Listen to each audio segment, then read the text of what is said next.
premium canned meats. Meat makes the meal, and Swift makes such good canned meats. And American Motors, builders of Hudson Motor Cars, Kelvinator Home Appliances, and Nash Automobiles,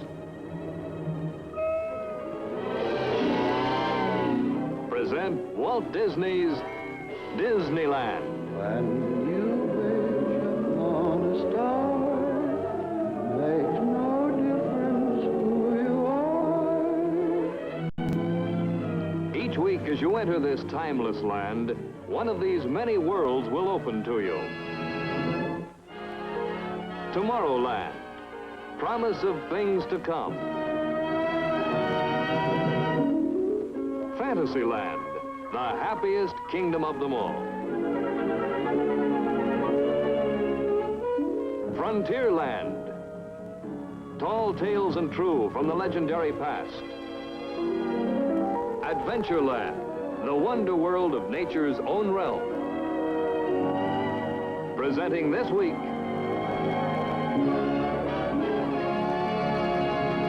Adventureland.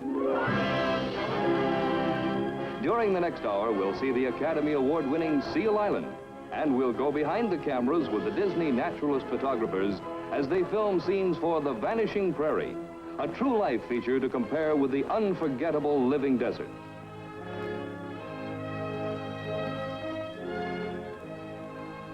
Our host is Walt Disney himself, and we find him in one of his studio workshops.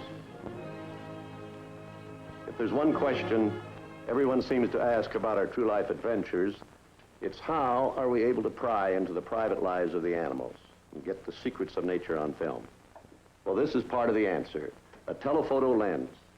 It's possible with this lens to get a close-up of an animal a quarter of a mile away. To give you an idea, I'll move it over here. Now, down the studio street, I can see a signpost. It's at least a couple of blocks away, but I can't read it. Now, if I pick it up with the telephoto lens, this is what I see. Of course, the best lens in the world won't get the picture unless the cameraman has the know-how. And that means skill, patience, and ingenuity. And it's this story behind the cameras that we're going to tell right now. So let's move over to our True Life Adventure unit and meet our writer-director of the series, James Alger. You know, we call our cameramen naturalist photographers because they're experienced naturalists as well as operators of cameras. Some are recognized authorities in their field.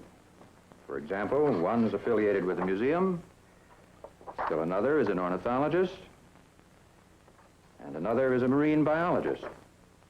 In fact, it takes a variety of talents to film our true life adventure stories, especially a project as ambitious as our feature-length film, The Vanishing Prairie.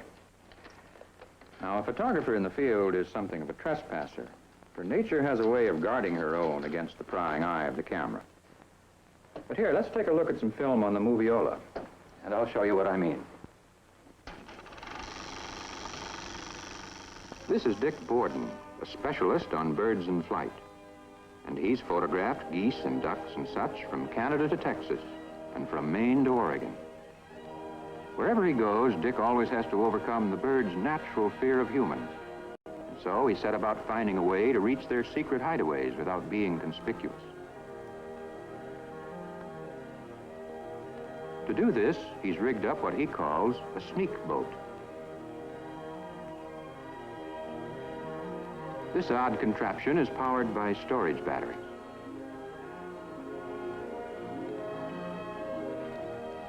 And this electric motor, almost completely noiseless, propels it through the water. Dick, by the way, began his career as a biology major at Harvard, and later was a field worker for the Smithsonian Institute. But now, with all the wires hooked up and the boat ship-shape, he's ready for action. First loading the all-important camera. This strange craft is guided by his feet, because when Dick's working, both hands are busy with the camera.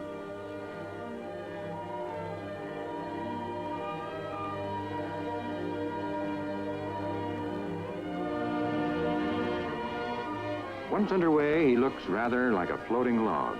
And as a matter of fact, that's the whole idea. Here's what the water world of marsh and willow looks like from his water level view.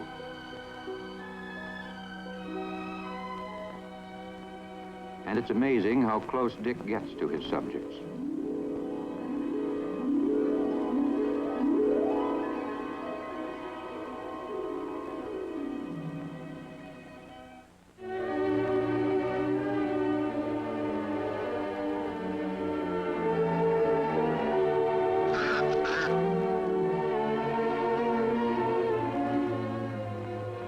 He's able to record the most intimate details in the domestic lives of the swimmers and divers. He sees the geese taking their young goslings for their first swim. Here he sneaks up on a muskrat, so close he can almost shake hands with him. And then there comes the lucky chance he's been waiting for, the shot he's been after from the start. Here they come, the wild geese.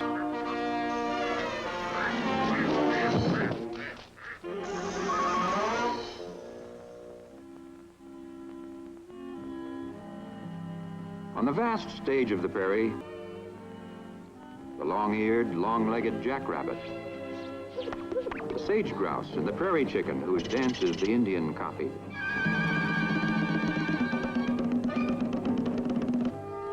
The graceful antelope. To record each of these film stories required weeks, months, sometimes seasons. And it was a job that called for that priceless knack of being always at the right place at the right time.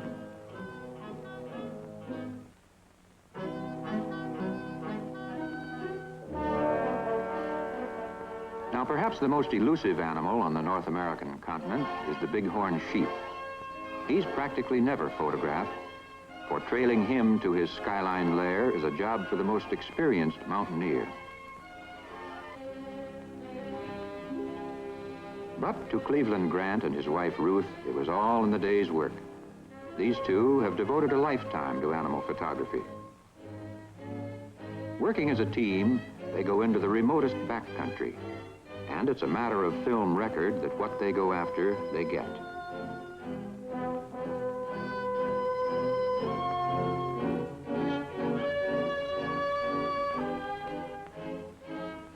Ruth devotes much of her time to recording the acrobatic activities of her photographer husband.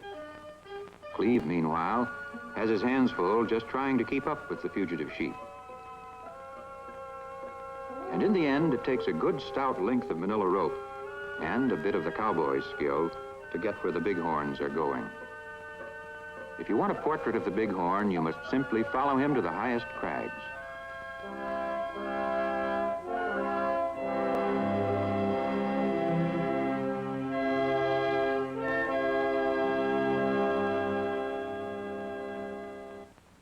And all the while, Cleve has the double problem of not only getting himself, but also his equipment up to the snow line. But all this effort proved worth the doing. For once arrived on top of the world, Cleve captured a sequence that became a highlight of the vanishing prairie. Children, time to eat. Pram for lunch. What makes them move so fast?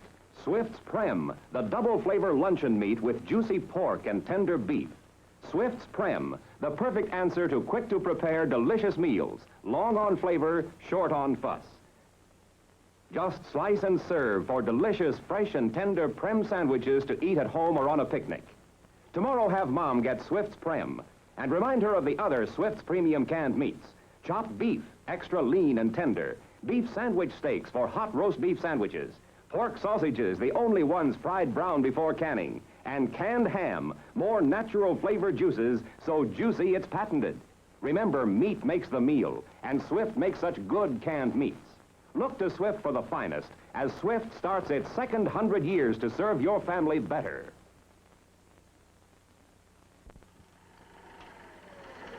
Now, when we set out to make our feature film, The Vanishing Prairie, we knew that a chapter on the buffalo was a must. After all, he's almost the symbol of the plains. But how to get the buffalo story onto film? Well, that was quite a problem. Still, in our research, we'd come across something rather interesting. It was an old trick the Indians used when they hunted buffalo. Now, of course, the red man used this technique for close-up shooting with his bow and arrow. But we asked ourselves, why wouldn't the same technique work for close-up shooting with a camera, too? For what the idea was worth, we passed it along to another of our cameramen, Tom McHugh. Tom came out of the University of Wisconsin with a degree in zoology and a tremendous interest in nature photography. And though he'd filmed practically everything in the wild, he'd never before had to dress for the part quite like this. A headdress borrowed from an Indian chief, an old buffalo robe, and Tom was ready for his foray into the midst of the herd.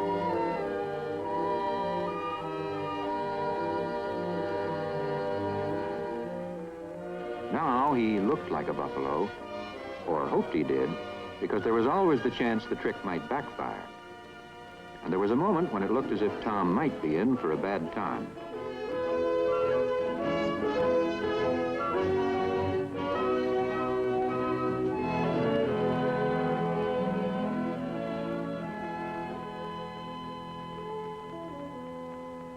But with the crisis past, the rest of the herd was content with a more casual inspection.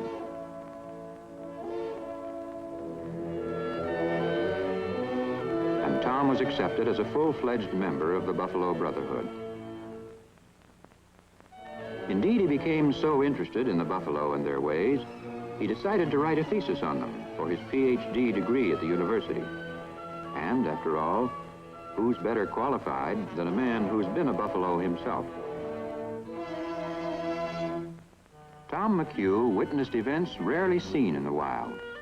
A buffalo calf's first attempts to walk. And the obvious maternal concern of the cows when the little fellow got into trouble. The longer Tom worked at this, the more he saw. And then it came to him that a whole new chapter of the Prairie story was being opened up. Here, right under his nose, was another of the Prairie's vanishing species, the prairie dogs. And here was a chance to record the intimate details of their home life.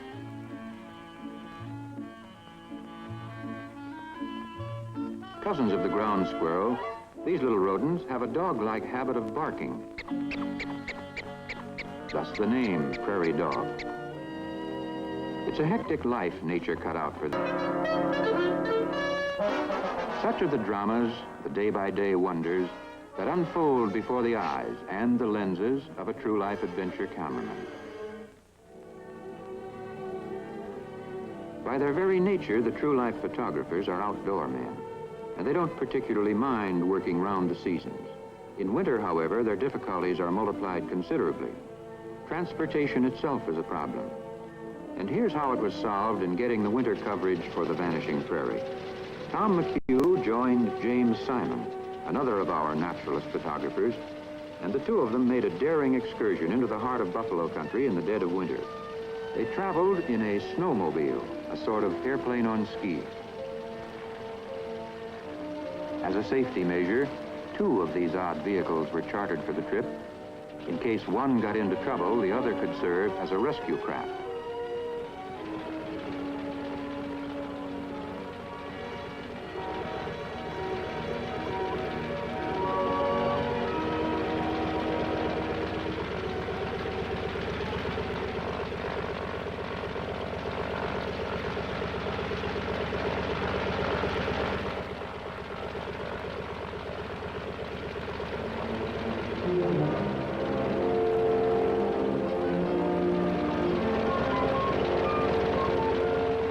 This is how the buffalo were located in their winter quarters. And this time, Tom McHugh found he didn't need a buffalo robe disguise for close-ups. The heavy drifts had the herd slowed down to a walk.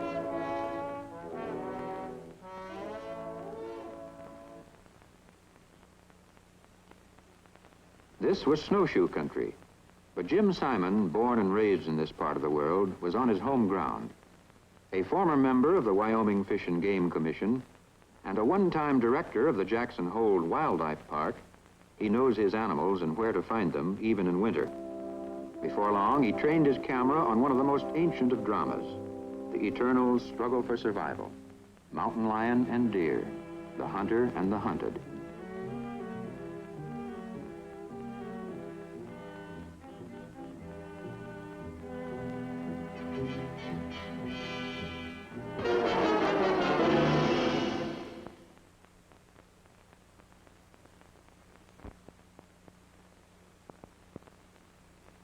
When the chase was over, the deer sped safely away. Jim counted it a good day's work, for he had more exciting material for the vanishing prairie. With the change of season, Jim Simon joined forces with Lloyd Beebe. This naturalist photographer was also an authority on the life and habits of the mountain lion.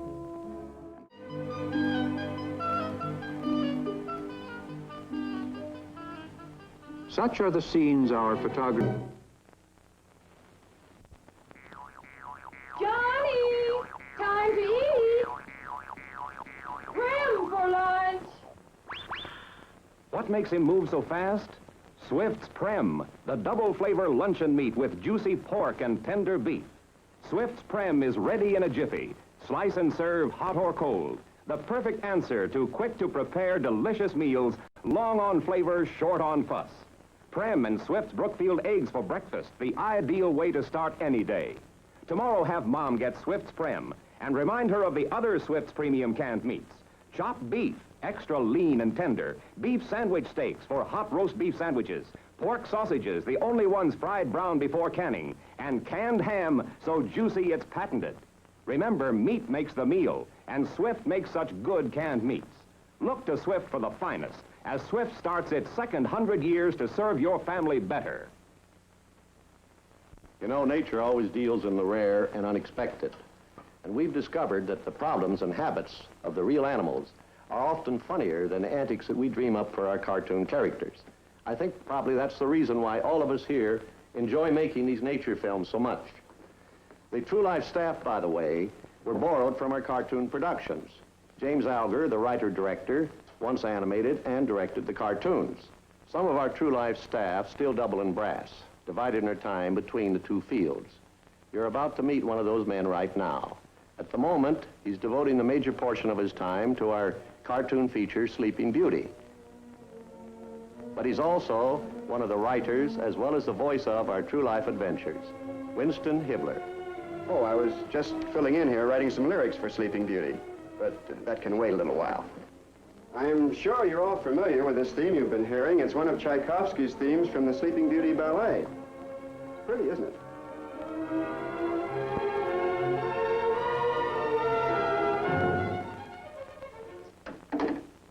But I'm afraid we're going to leave the world of fantasy behind now and move over here to the world of fact. We're going out on a real true life adventure. And our journey will take us up over the rim of the world to a place called Seal Island. It's such a tiny speck of land, however, we may have a little trouble finding it. Now, here's Alaska, here's the chain of Aleutian Islands, the Bering Sea, and Seal Island, a little pile of barren rock almost lost in the fog-bound reaches of the northern sea.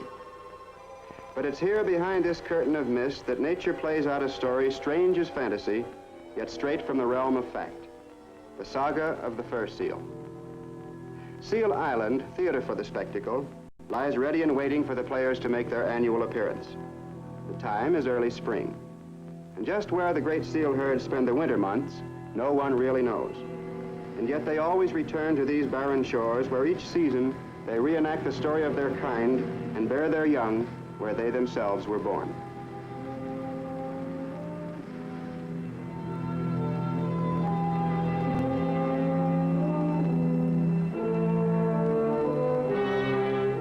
The month is May, and the play will soon begin. Meanwhile, out on the treeless tundra, the reindeer await the coming of the players.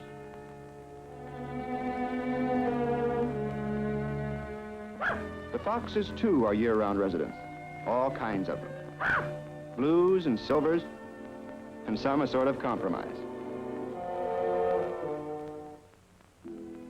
Each year, nature dresses her stage with the bright colors of spring. Here in the shadow of the Arctic Circle, the average summer temperature is around 50 degrees, And yet these wildflowers somehow manage to thrive. Lupin, bluebells, poppies, many of the wart family, even the delicate violet. And everywhere the rocks display a colorful blanket of lichens.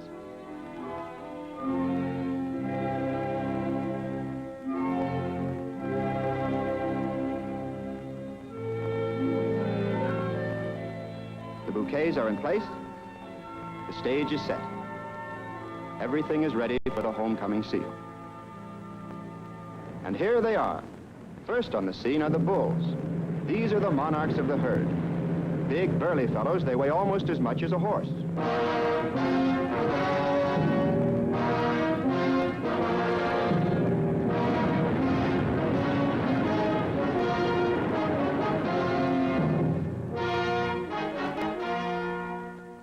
The seal has often been called the seagoing bear. As a matter of fact, they did have a common ancestor. Following a timeless custom, the bulls arrive at the island a month or so before the females. On these cool, foggy beaches, they'll establish their harems, for the seal is polygamous and may have as many as 100 wives.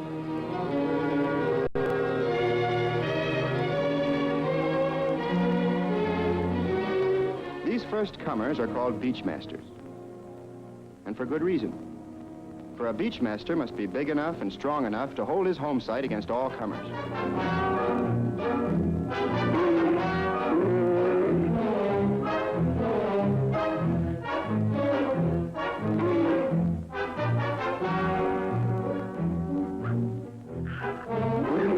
When the beachmasters move in, the older residents move out.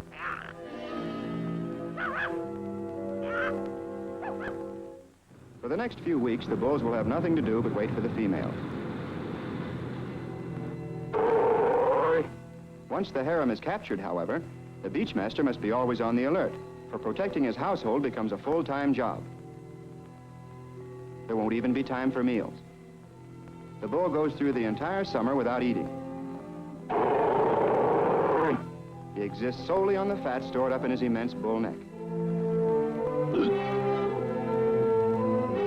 And now, for the moment, a temporary truce prevails as the beachmasters doze and wait and watch the sea. Meanwhile, in the gallery seats along the neighboring cliffs, the migrant birds move in to watch the show and set up summer housekeeping.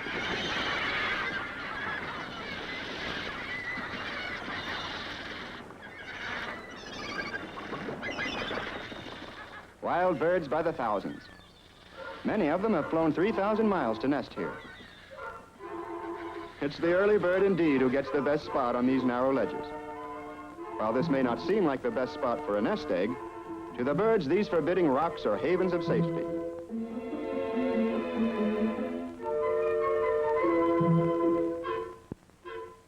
Here's the firstborn helping his brother out of the shell. This handsome matron is Mrs. Kittiwake. Mother and babies are doing well. And they're born hungry. Indeed, Mr. Kittiwake spends practically all of his time hunting a fish dinner for the family.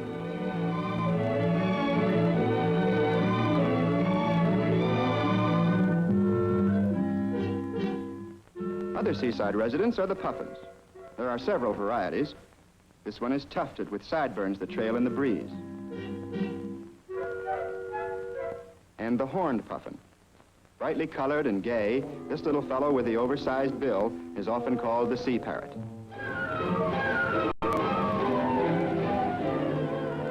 It takes both wing and claw to hold a perch on this crowded ledge, where there's standing room only, and not much of that.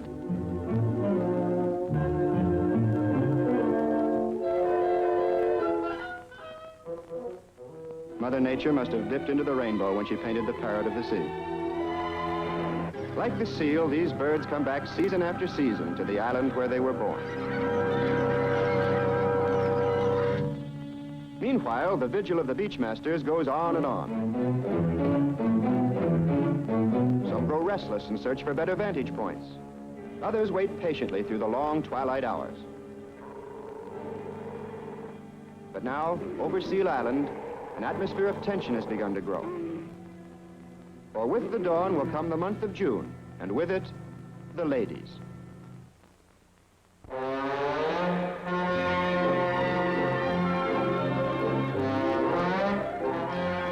Yes, here they are at last, right on schedule, swimming and diving playfully as though glad their journey is over. But they don't seem in any great hurry to go ashore. Perhaps they're just playing hard to get, taking their time, looking over the prospects, having a final fling of single blessedness.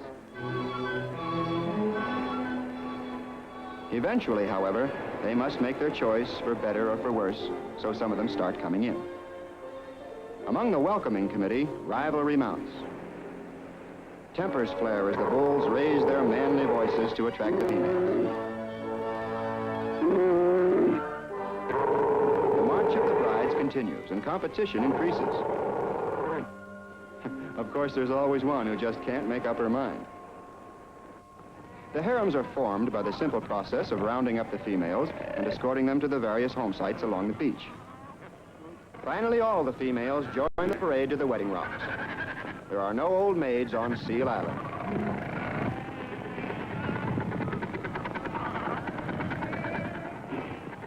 A caress or two, and another bride is added to the harem.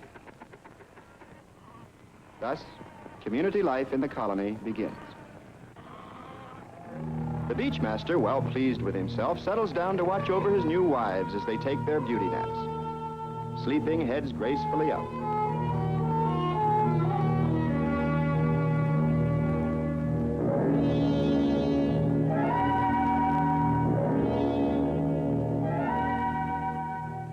Ah, what more could one wish? A good home, adoring wives, a peaceful paradise.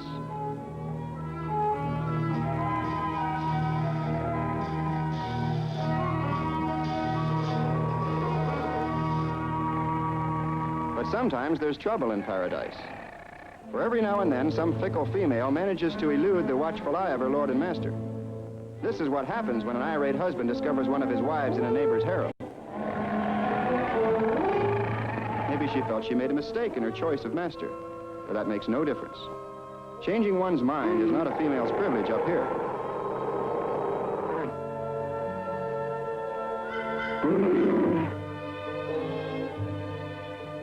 The truce of the first few days is over. Now every bull must consider all the other males his personal enemies. Fights break out constantly. Fierce, jealous rage among the rivals, especially if a couple of fighters trespass on another's property. Possession is more than 9 points of the law here. Possession is the law.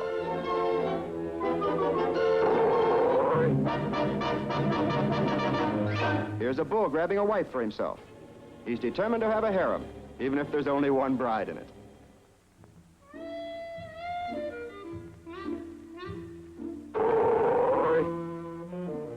He's certainly taking no chances. He has her and he's going to keep her.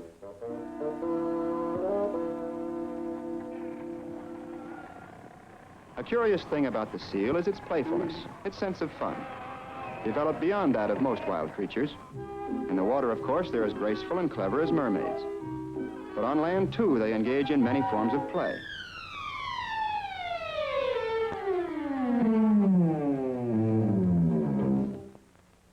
The beachmaster, of course, doesn't indulge in such foolishness.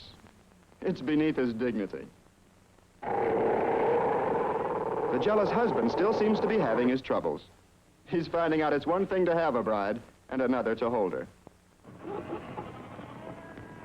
Courtship and battle, birth and growth, and replenishment of the species, going on continually among the many rookeries.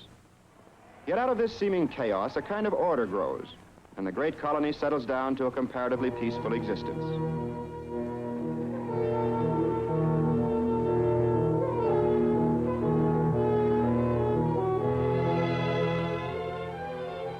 There are more than 100,000 seal on this one beach.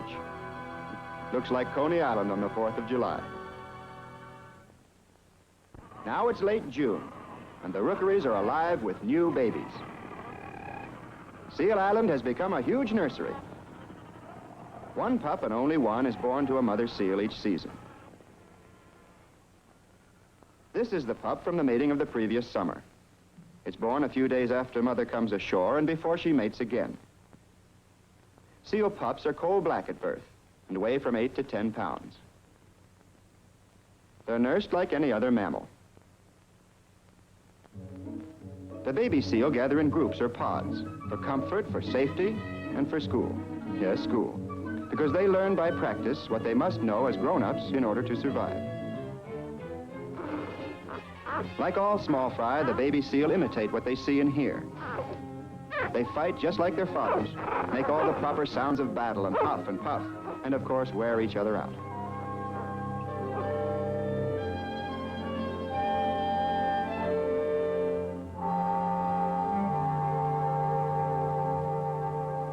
After the pup is born, the beachmaster relaxes his discipline and allows mother an occasional day off. As a nursing mother, she must eat well, and sometimes has to swim 100 miles or more out to sea in search of herring and squid and pollock. On these long journeys, her life is in constant danger from her mortal enemies, the killer whale and the shark. Meanwhile, it's Father's Day to look after the kids. And here's one who decided to slip away and see the world on his own, the young explorer.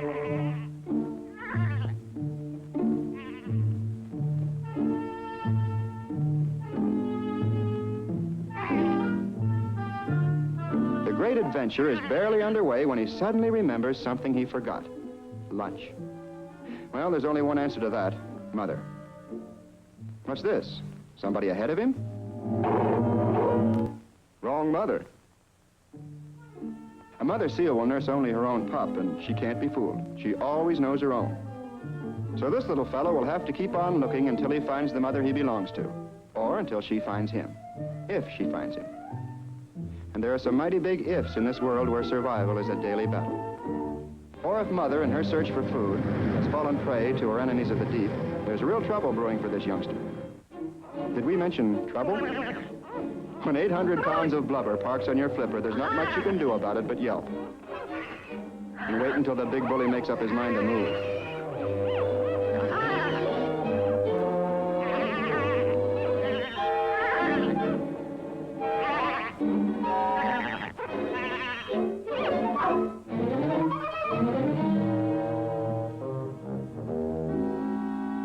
Free at last. It's a hard life, this survival of the fittest.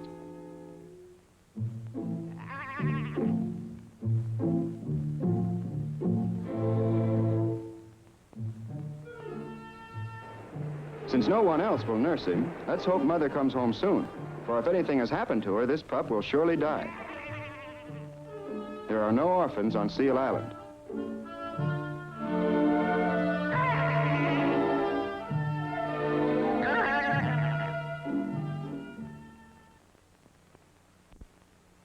Step right up. It's terrific. It's delicious. Get your ice cream here. It's America's fun food. One more ice cream cone and 2 cents. Doubleheader? Naturally. Ed, will you pass the butter cake, too? Sure, honey, next trip. How am I doing? Great. Job's yours, but how about that soda for Mr. Baxter? It's all ready. Just the way he likes it. Always thinking. What's the specialty of the house tonight? Peach. Peach ice cream. With good fresh peaches on top. Boy, doesn't it look super? You sold me. Fix me a peach sundae. Peach, that's the ice cream festival flavor. Say, I've got orders for seconds. Naturally. Ice cream's more fun than anything. That's why we call it America's fun food. Besides, it's refreshing and extra nourishing. Remember, ice cream and all the other wonderful dairy foods you enjoy begin with milk. And you'll never outgrow your need for milk.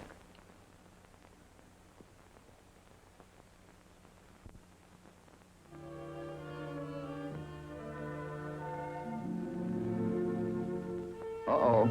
That's a big ocean out there. And this little fellow had better give it a wide berth. For curiously enough, seal pups are born without knowing how to swim. Careful. Whoop.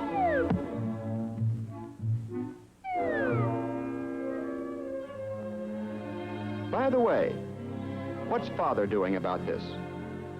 Nothing. Absolutely nothing. Now what's this? More trouble?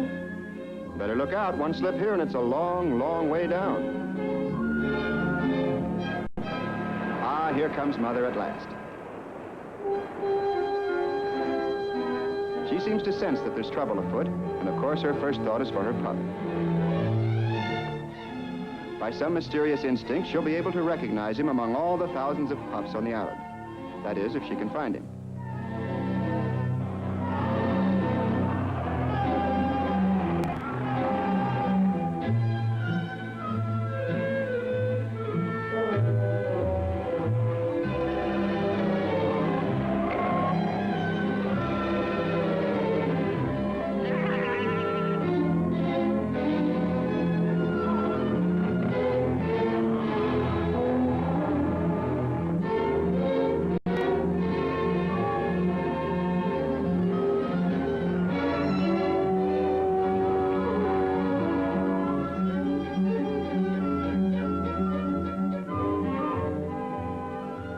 And as for Father,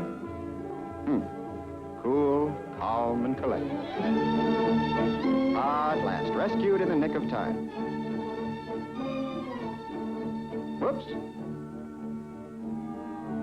Well, as a babysitter, Father was a total loss. Reunion, and a happy ending, but best of all, lunch. What a day.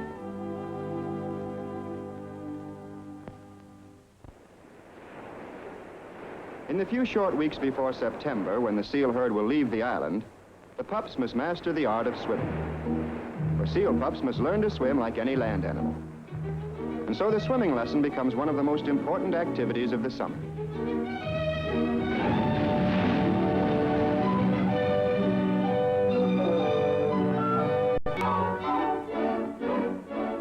In a little tidewater pool, they venture their first dip.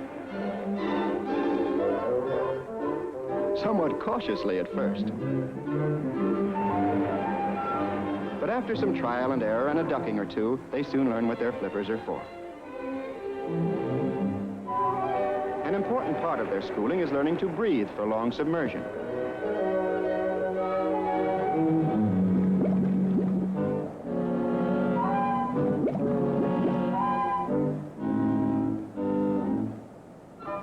Blowing bubbles in the old swimming hole is all part of their training.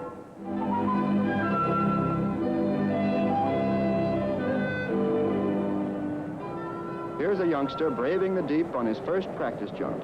A very little fellow in a very big, wet world.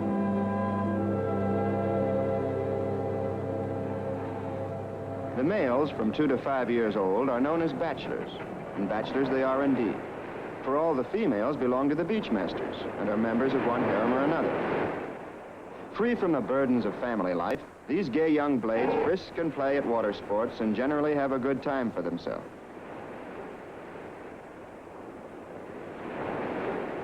The bachelors' living areas among the rocks and driftwood are usually inland. And this creates a curious situation, for they're completely cut off from the shoreline by the harems of the beachmasters. By unwritten law, however, the bachelor is permitted to travel to and from the sea along certain avenues or corridors between the harems.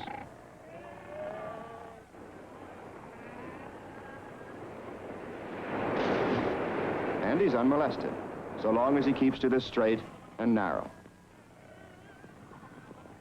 That one bull may have many wives and many bulls none may seem unfair and unjust. But it's nature's way of keeping up the quality of the herd. Only the strongest bull can keep a harem. Only he is fit, according to nature, to propagate the species. And so, living among the bachelors may be found these dethroned monarchs. Once proud beachmasters, they've been defeated in bloody combat and have lost their right to rule over a harem. These are the saddest of all failures. Compelled to remain on the sidelines, minus wives, minus family, minus everything.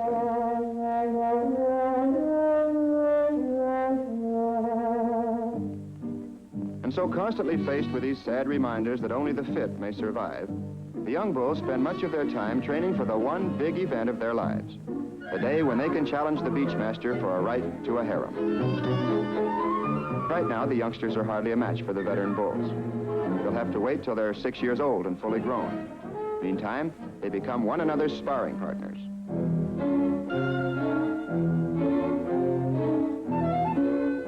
They shadow box, lunge and parry, dodge and feint, until they know all the vulnerable spots.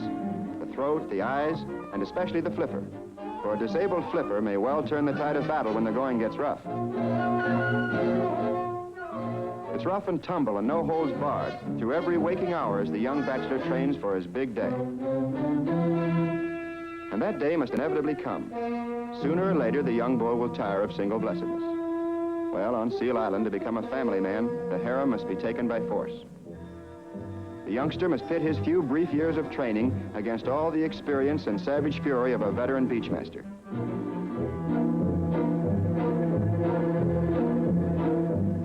But no matter the odds, the primitive urge for battle cannot be denied. Recklessly, he oversteps the bounds, enters forbidden territory. There he goes, the challenger. The beachmasters growl their warning. Instantly, the whole island is alerted. Here comes the charge.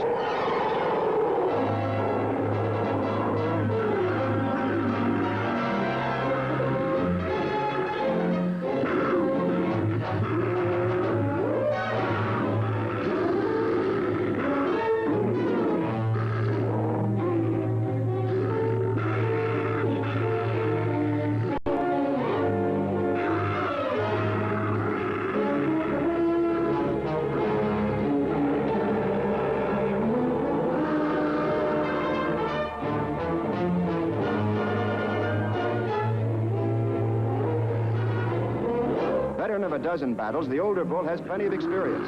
But this time, youth and speed and power prove too much for him, and he's forced to give ground. The tide of battle turns. Quick to sense the change, the other harem bulls suddenly turn on their former comrade and help the challenger clinch his victory.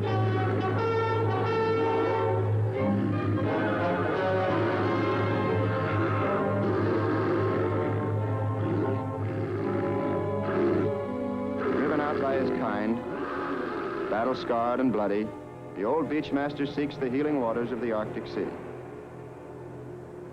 He's had his day and youth must be served, and so, a new beachmaster.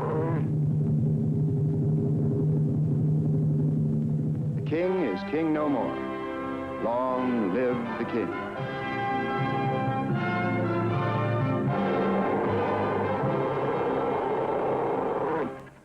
On Seal Island, the days pass, the swift, hectic summer days. June, July, August. By September, the great fur seal host has completed its birth cycle once more.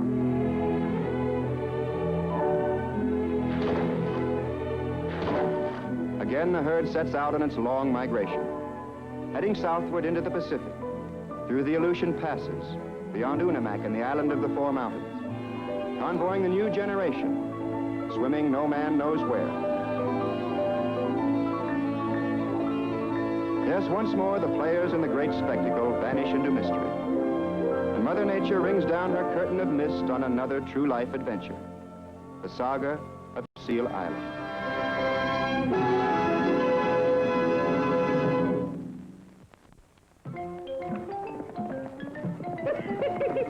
Oh, we cut you down there, Prairie Rabbit. You might as well come on out, because we're going to stay here till you do.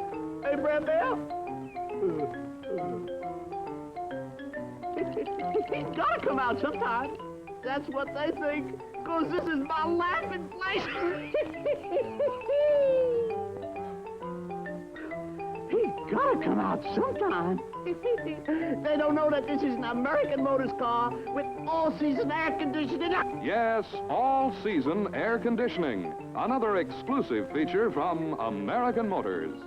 Now you can say goodbye to sweltering hot cars, to choking dust and exhaust, to shivering in zero cold. With all-season air conditioning, you simply turn one knob to ride cool in summer, warm in winter, and enjoy filtered fresh air in any weather all year round. Own a spectacular new Rambler with complete year-round air conditioning. It's the lowest-priced air-conditioned car in America. Yes, low-cost, all-season air conditioning is the right kind for you, and you're so right to choose a 55 Rambler cross-country, now at all Nash dealers, with all the glamour of a luxurious family sedan, plus the utility of a rugged station wagon. Another reason why American Motors means more for Americans. Yep, you get more car for your money when you buy, more money for your car when you trade. Next week's show will come to you from Fantasyland. Now, here are a few of the highlights. Be with us next week as Walt Disney takes you behind the scenes for a final progress report before the official opening of the fabulous new Disneyland. You'll watch the creation of an entire world of fun and fantasy, facts and fiction. You'll share the creative joys and anxieties as each far-flung piece of a fantastic jigsaw puzzle is completed and fitted into place. You'll see the real magicians of Hollywood, the designers and craftsmen of the motion picture industry, as they join their skills with experts from every part of the globe to create a land of dreams such as the world has never seen before.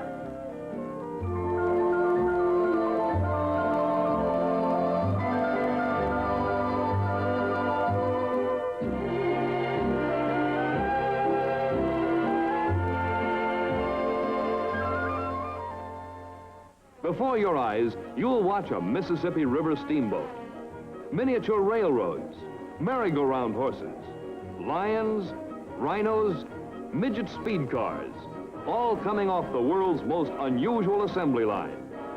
Then, as the deadline for opening day draws nearer and nearer, as the Disney teams turn into the home stretch and race for the finish, you'll find yourself in the midst of the activity, in a fever that combines the opening night of a Broadway musical, an Olympic track meet, a squirrel cage, and a Donnybrook Fair all in one.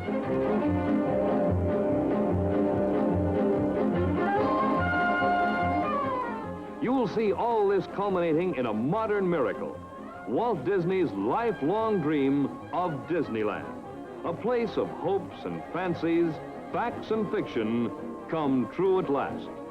And on the same program, you'll see the little guy who made it all come true, the rags to riches story, the life and times of the world's most fabulous four-footed creature, Mickey Mouse.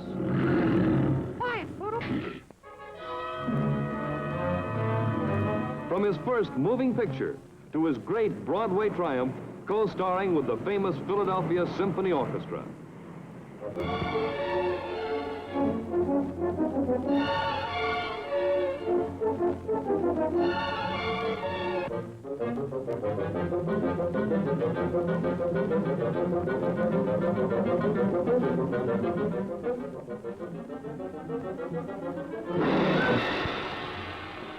Next week, the final behind-the-scenes report before the official opening of Disneyland and the story of Mickey Mouse coming to you from Disneyland.